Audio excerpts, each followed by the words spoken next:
Pendahuluan. Siapakah Buya Hamka?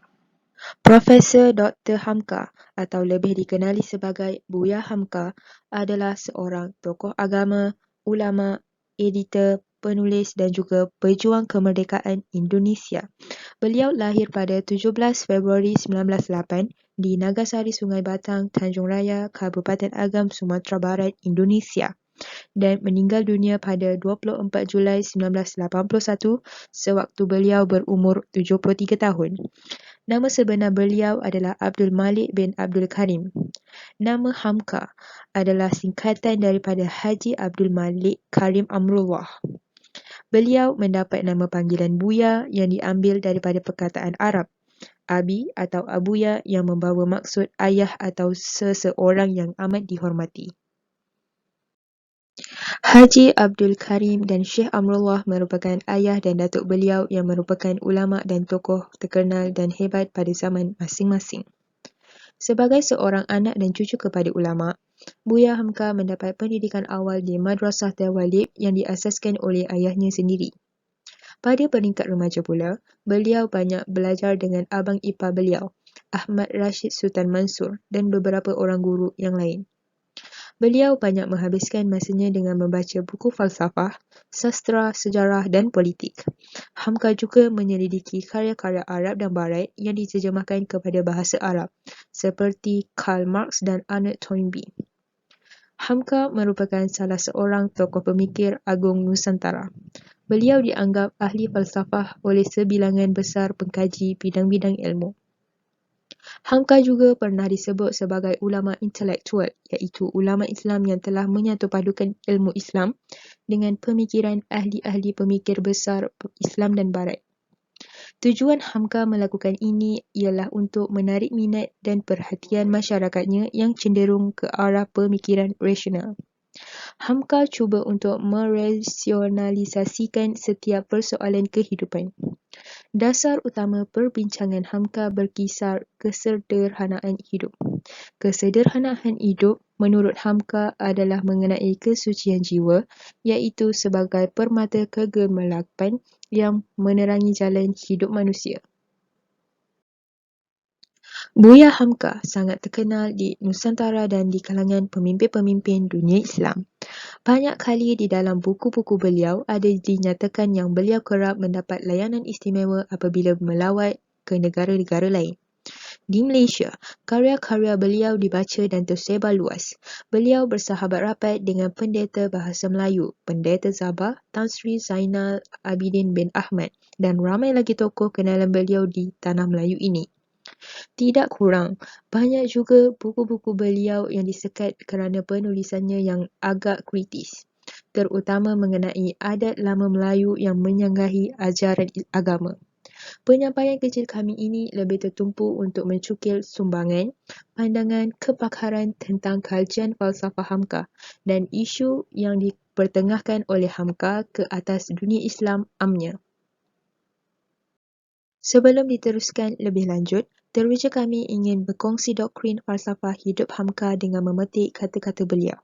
Falsafah sebagai penjelasan hidup, kesusasteraan sebagai nyanyian hidup, kesenian sebagai perhiasan hidup dan ibadat sebagai pegangan hidup. Assalamualaikum warahmatullahi wabarakatuh. Saya Nusriati binti Mat Fuzi dan saya akan menyampaikan tentang sumbangan Hamka dalam bidang penulisan. Hamka merupakan seorang tokoh sastrawan yang telah menyumbangkan lebih daripada 100 buah hasil karya berkualiti dan mempunyai nilai tersendiri, di mana karya beliau banyak memberi pengaruh hebat kepada masyarakat sehingga menyebabkan penulisan beliau masih digunakan sehingga ke hari ini.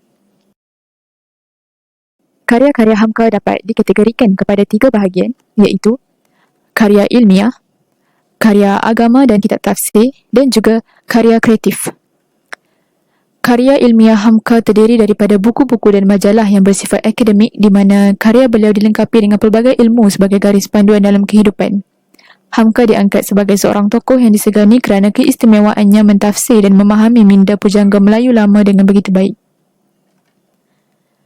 Karya agama yang dihasilkan oleh Hamka menjunjung tinggi kemuliaan Allah Subhanahu Wa Taala dan Nabi Muhammad Sallallahu Alaihi Wasallam. Selain diberi gelaran sebagai tokoh agama dan pendakwah, beliau juga digelar Hamzah Fansuri Zaman Baharu di atas jasa dan bakti beliau dalam pelibatan kesusasteraan yang membantu penyebaran Islam. Tafsir Al-Azhar merupakan sebuah karya agung yang dikarang oleh Hamka, iaitu tafsir Al-Quran 30 juzuk yang dikarang lengkap menggunakan bahasa Melayu dalam bentuk penjelasan panjang. Tafsir Al-Azhar dikarang semasa Hamka berada di dalam penjara dan merupakan gabungan antara tafsir klasik dan moden. Keistimewaan tafsir Al-Azhar ialah terdapat banyak huraian dan penjelasan yang menjurus ke arah isu kemelayuan. Hamka mewarisi bakat ibunya iaitu Siti Syafiah Tanjung dalam menghasilkan karya kreatif, dan karya beliau sentiasa berada di hati masyarakat kerana kandungan yang berestetika tinggi. Karya kreatif Hamka dapat dibahagikan kepada dua, iaitu novel dan cerpen. Ini merupakan antara karya-karya yang dihasilkan oleh Hamka. Karya Hamka mempunyai ciri-ciri khas atau keistimewaan tersendiri yang menunjukkan bahawa karya tersebut dihasilkan oleh beliau. Ciri-ciri khas yang dapat dikenal pasti adalah teknik penulisan dan juga gaya bahasa. Hamka tidak menggunakan catatan kaki dalam penulisannya. Sebaliknya, beliau lebih gemar mengumpulkan semua sumber rujukan pada pendahuluan karyanya. Hal ini kerana catatan kaki dianggap tidak efektif dan digunakan melebihi tujuan dokumentasi. Selain itu, penulisan yang digunakan oleh Hamka menggambarkan dirinya sebagai seorang tokoh agama yang meyakinkan ramai pihak terhadap kejujurannya. Hamka juga pernah mengakui bahawa beliau tidak sanggup menulis kebohongan bagi menghasilkan sebuah buku. Hamka menggunakan gaya bahasa yang bersifat sederhana, iaitu perkataan yang digunakan masyarakat seharian. Hal ini bertujuan untuk memudahkan khalayak memahami kandungan karyanya. Selain itu, pemilihan kata dan struktur ayat yang tinggi nilainya telah menampakkan lagi seni di dalam karya beliau. Pandangan Hamka terhadap akhlak. Menurut Hamka, akhlak merupakan sifat mulia dan terpuji yang bersumberkan ajaran tauhid, iaitu mengesahkan zat yang meliputi dan menguasai seluruh alam, kemudian ditukar menjadi amalan dalam kehidupan. Akhlak dipercayai mempunyai dua sumber, iaitu sumber agama dan sumber bukan agama. Bagi Hamka, akhlak itu datangnya dari agama. Terdapat beberapa sumber akhlak dalam pandangan Hamka. Yang pertama ialah akhlak melalui agama dan iman. Pada pandangan Hamka, agama ialah hasil dari kepercayaan yang timbul di dalam hati, kemudian membentuk sifat patuh dan taat kerana mempunyai iman. Kekuatan iman akan membawa kepada keteguhan agama dan menambah keyakinan seseorang. Dengan mengimani bahawa setiap yang berlaku di alam ini merupakan satu aturan yang dapat mengelakkan diri dari sifat-sifat tidak baik, bersumberkan kekuatan iman, seseorang akan mempunyai maksud dan tujuan hidup sehingga menggerakkan mereka untuk berusaha mencapai tujuan tersebut. Yang kedua, akhlak melalui agama dan kepercayaan.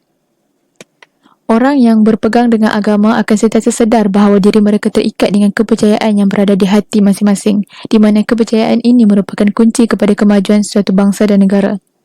Terdapat 3 kepercayaan yang dimiliki oleh orang yang beragama, iaitu manusia merupakan makhluk yang tinggi darjatnya di dunia, penganut bagi setiap agama mempercayai bahawa penganut agamanya adalah yang paling mulia, dunia adalah sebuah persinggahan untuk mengumpul bekalan bagi menghadapi alam yang lain. Yang ketiga ialah akhlak melalui agama dan sifat. Terdapat 3 sifat kebaikan yang timbul berdasarkan 3 kepercayaan orang beragama, iaitu sifat malu, amanah dan benar. Yang keempat ialah akhlak melalui agama dan akal. Akal memainkan peranan yang sangat penting dalam kehidupan manusia kerana ianya merupakan satu medium untuk memastikan kemuliaan akhlak dalam ajaran agama dapat dicapai dengan baik. Dengan adanya agama dan akal, manusia dapat mempunyai keupayaan untuk menyelesaikan sesuatu masalah bagi mencapai sebuah kebahagiaan dan keharmonian hidup. Sebagai contoh, manusia tidak boleh terbang seperti burung, oleh itu mereka mencipta kapal terbang. Manusia perlu berkorban demi mencapai keharmonian dan kebahagiaan, seperti berjuang di medan perang untuk bangsa dan negara. Terdapat beberapa sifat utama yang perlu diketahui untuk membentuk sesebuah akhlak. Yang pertama ialah ifah. Ifah merupakan satu sifat yang menjadikan seseorang menjaga maruah diri, iaitu menjaga kehormatan dan sentiasa menjauhkan diri dari mudarat. Yang kedua ialah syaja'ah. Syaja'ah ialah sifat berani menegakkan kebenaran, di mana sifat ini datang bersama sifat ifah. Yang ketiga, adalah. Adalah ialah keadilan, di mana manusia mempunyai sifat ini tahu untuk meletakkan sesuatu di tempatnya. Yang terakhir ialah hikmah. Sifat hikmah ini adalah satu sifat yang terkandung di dalam rasa cinta, di mana dari situ wujudnya sifat kemanusiaan apabila manusia mula memahami tentang perasaan orang lain. Orang yang memiliki cinta tidak akan melakukan kejahatan terhadap orang yang mereka cintai, dan kemudian wujud sebuah perhubungan yang sentosa sesama manusia dengan tertanamnya rasa kasih dan simpati dalam diri masing-masing. Baiklah, seterusnya kita akan membincangkan tentang kajian falsafah Hamka dalam pembangunan insan. Apakah maksud pembangunan insan? Pembangunan dapat dinyatakan sebagai satu proses berlakunya sesuatu perubahan hasil daripada usaha sedar manusia untuk mencapai sesuatu matlamat mengikut konsep tertentu. Dalam erti kata lain, pembangunan membawa maksud berlakunya sesuatu perubahan daripada satu keadaan kepada keadaan yang lebih baik. Menurut Kamus Dewan, pembangunan membawa maksud perubahan atau proses ke arah kemajuan dan perkembangan kehidupan. Manakala berdasarkan konteks Islam, pembangunan insan bermaksud keupayaan untuk mewujudkan ciri-ciri keislaman dalam diri individu, keluarga, masyarakat dan pengurusan sesebuah negara dengan memberikan keseimbangan dalam hal keduniaan mahupun akhirat melalui proses yang harmonis dan dinamis yang berpaksikan kepada Al-Quran dan As-Sunnah sebagaimana yang dibawa oleh baginda Rasulullah SAW. Seterusnya, karya Hamka mempunyai banyak maklumat mengenai pembangunan manusia. Ini dapat dibuktikan dengan karya falsafah dan sastranya yang terkenal di Nusantara. Dalam menyampaikan mesej pembangunan manusia melalui karya, Hamka dengan mahir menggabungkan konsep Islam dengan realiti kehidupan masyarakat. Gabungan ini menjadikan karya Hamka adalah unik sehingga pembaca dengan mudah dapat memahami dan menerima ajaran Islam yang disampaikan melalui karyanya. Salah satu contoh aspek-aspek yang memainkan peranan penting dalam pembangunan insan adalah penerimaan masyarakat terhadap falsafah alam dan mementingkan kesihatan diri. Seterusnya ialah falsafah alam menurut Hamka. Falsafah kewujudan alam dikaitkan dengan konsep ketuhanan yang merujuk kepada Allah sebagai pencipta. Dan melalui kefahaman dari Al-Quran, Hamka mengambil iktibar dan telah menilai alam sebagai penyebab kepada pembentukan falsafah ketuhanan. Ini diungkapkan sendiri oleh beliau seperti Al-Quran pun sangat menganjurkan mempergunakan akal dan fikiran buat merenung segala keajaiban alam itu. Maka adalah manusia-manusia istimewa iaitu yang berilmu pengetahuan kerana dapat mengetahui agak sejemput kecil daripada rahsia alam yang tersembunyi itu. Dalamkan sedikit lagi renungan atas gerak alam itu. Mengapa matahari ini tidak pernah terjatuh? Mengapa bintang-bintang tidak pernah berkisar? Bola disepakkan anak-anak menanjung tinggi ke udara. Akhirnya kembali juga ke bawah. Sebab ringan dia terapung ke atas, sebab berat ia turun ke bawah. Mengapa matahari dan bulan tetap begitu saja? Tidak pernah jatuh ke bawah, padahal dia pun berat. Sebanyak itu bintang di langit tak terhitung, tak sekali juga berlaga. Tak sekali juga berbentur di antara satu sama lain. Falsafah alam sekitar adalah ilmu yang menumpukan kepada alam dan manusia dituntut agar menggunakan kebijaksanaan mereka semasa bertindak. Sebagai pengguna sumber alam terbesar, manusia mestilah menghormati alam. Kemudian, falsafah alam sekitar juga merupakan satu cabang ilmu falsafah etika dan sering disebut sebagai etika alam sekitar. Etika alam sekitar merupakan kajian yang menekankan hubungan, nilai dan status moral manusia terhadap persekitaran mereka, termasuklah benda-benda bernyawa dan yang tidak bernyawa. Alam juga dikaitkan sebagai makhluk yang mempunyai falsafahnya tersendiri. Baiklah, seterusnya kita lihat apa kata Profesor Robin Edfield yang merupakan seorang profesor dan ahli falsafah dari Eropah. Robin menegaskan bahawa masyarakat yang semakin kurang untuk mendalami hubungan alam dengan perintah agama adalah masyarakat yang telah meminggirkan agama dalam kehidupan mereka sendiri dan sering berpaksikan ketentuan manusia sebagai ukuran baik dan buruk sesuatu perbuatan. Hal ini telah membuktikan bahawa penjagaan hubungan dengan alam sekitar serta perintah agama adalah penting untuk membentuk moral yang terpuji, seterusnya meningkatkan pembangunan insan dalam kalangan masyarakat.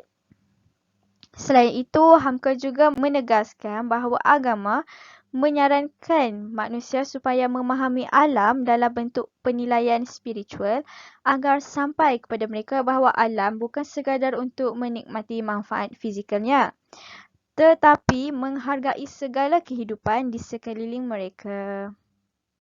Seterusnya ialah kepentingan kesihatan diri. Kepentingan memastikan diri dalam keadaan yang sihat merupakan salah satu aspek yang terlibat dalam usaha membangunkan insan. Memiliki tubuh badan yang sihat dapat membolehkan seseorang itu untuk mampu membangunkan dirinya sendiri, manakala badan yang tidak sihat akan menyukarkan lagi usaha pembangunan insan terhadap diri seseorang. Hamka membahas dalam karya-karya falsafahnya tentang insan yang sihat tubuh badan. Beliau membuat pembahagian terhadap tabi'i badan manusia dan membahagikannya kepada dua bahagian utama iaitu jasmani dan rohani. Jasmani dikatakan bahagian fizikal badan yang dipanggil tubuh kasar dan mampu dikendalikan oleh panca indera manusia. Rohani pula dinamakan tubuh halus dan tidak mampu digarap oleh panca indera manusia. Hamka menjelaskan bahawa apabila bahagian rohani badan manusia ditimpa sakit seperti sakit cinta, marah, duka, kesal dan sebagainya, maka bahagian jasmaninya juga akan turut terkesan seperti muka, badan dan anggota lain berubah menjadi merah, pucat, kurus, gemuk dan sebagainya. Ini dinyatakan dalam karya falsafahnya. Kalau jiwa sihat, dengan sendirinya memancarlah bayangan kesihatan itu kepada mata.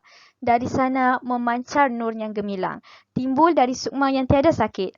Demikian juga kesihatan badan membukakan fikiran, mencerdaskan akal, menyebabkan juga kebersihan jiwa. Kalau jiwa sakit, misalnya ditimpa penyakit marah, penyakit duka, penyakit kesal, terus dia membayang dan berkesan kepada badan kasar. Tiba di mata merah, tiba di tubuh gemetar. Dan kalau badan ditimpa sakit, jiwa pun turut merasakan fikiran tidak berjalan lagi, akal pun tumpul. Terdapat 3 kepakaran Hamka yang dapat saya ketengahkan. Pertama adalah politik, kedua adalah sastera Islam, ketiga ialah pidato dan penulisan. Kita pergi ke kepakaran yang pertama, iaitu kepakaran dalam politik. Hamka pernah memberi ucapan yang bertajuk perbahasan dari Hal Intisari UUD 45. Beliau dapat menyuarakan dasar negara. Malah, Hamka juga adalah seorang idealis negara. Sayogia kita mengingatkan bahawa kita dan negara kita tidaklah lepas dari tilikan Tuhan dan kekuasaan mutlak Tuhan. Dan itu pula sebabnya, maka bagi kita, bangsa Indonesia bukan sahaja tidak dapat mengopi sahaja liberalisme ala barat, bahkan kita pun tidak dapat menganut fahaman sekular yang memisahkan antara agama dan negara. Hamka mempunyai keyakinan prinsip yang amat teguh dan ia mahukan ianya dilaksanakan dalam konteks masyarakat. Seterusnya, kepakaran Buya Hamka yang kedua ialah sastera Islam. Secara amnya, masyarakat di sana telah mengiktiraf kepakarannya dalam bidang sastera. Karyanya yang amat dekat dengan masyarakat dan memberi banyak teladan yang berguna dalam kehidupan. Pegangan karya seperti ini seumpamanya dekat dengan beliau. Petikannya berbunyi, dalam sastera ialah menyalurkan kebenaran Islam melalui estetika. Sastera yang tidak mengandungi falsafah dan ajaran yang benar adalah kering dan kosong. Razali Haji Nawawi, 1974. Kepakaran yang ketiga adalah pidato dan penulisan. Seperti yang kita tahu, Hamka adalah seorang yang berjiwa seni dan juga seorang ulama.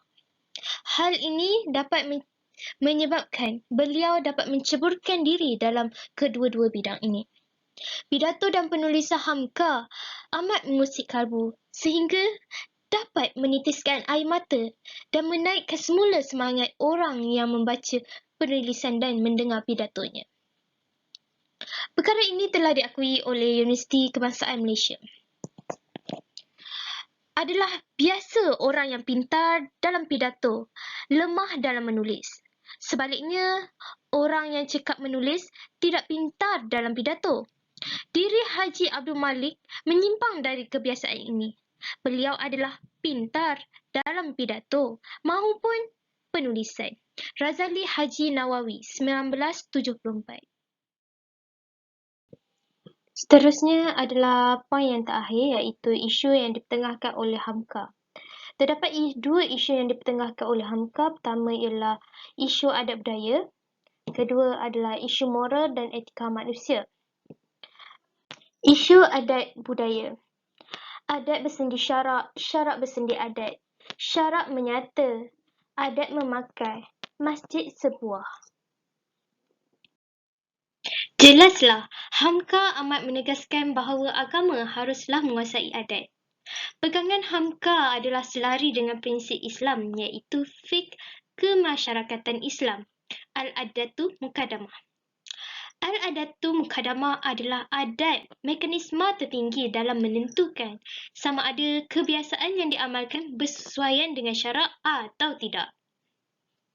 Jika fahaman adat itu tidak bersesuaian dengan agama Islam, ajaran Islam, maka adalah wajib untuk meninggalkan adat tersebut. Bagi mengukuhkan hujahnya, Hamka telah mengeluarkan karya mengenai keburukan adat dan kesannya terhadap individu serta masyarakat. Antara karyanya, pertama ialah Tenggelamnya Kapal Van Dijk, kedua Merantau ke Delhi, ketiga Menunggu Beduk Berbunyi. Seterusnya kita pergi ke isu moral dan etika manusia. Nilai tolong-menolong sesama manusia amatlah penting kerana nilai ini mampu mewujudkan suasana kerjasama dan muafakat di dalam masyarakat.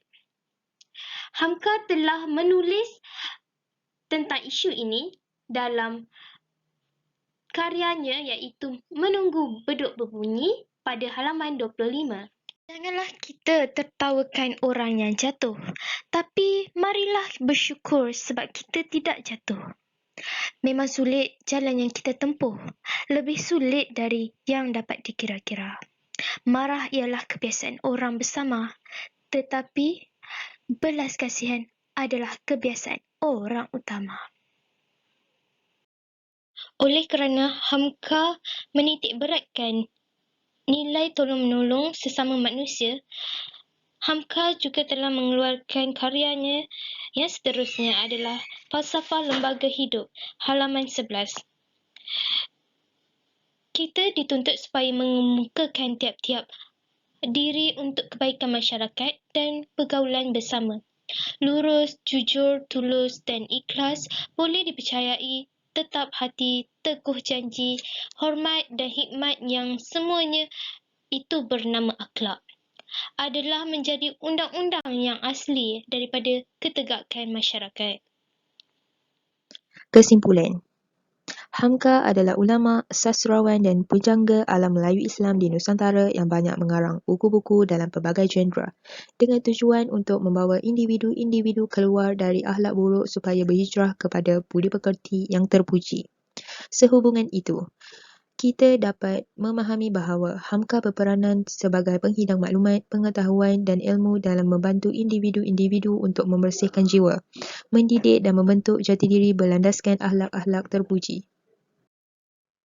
Hamka juga mengingatkan individu-individu bahawa yang boleh merosakkan kemurnian jiwa adalah sifat kelobaan dan kerakusan. Justeru itu, Hamka menyeru individu-individu supaya berusaha untuk memerangi syahwat yang terlebih dari keperluan untuk kesentosaan diri. Akhirnya, kami teruja menjalankan kajian mengenai ketokohan dan latar belakang Hamka. Setelah diteliti dengan mendalam, begitu banyak pengaruh dan pemikiran Hamka yang berlegar di sekitar alam Melayu, yang mana kesan-kesannya dapat dilihat pada hari ini. Minat umat Islam untuk mendalami ilmu agama semakin cerah sinarnya. Program-program persidangan-persidangan, kajian demi kajian dilakukan oleh umat Islam sebagai penggerak pencerah minda masyarakat tentang ilmu-ilmu Islam.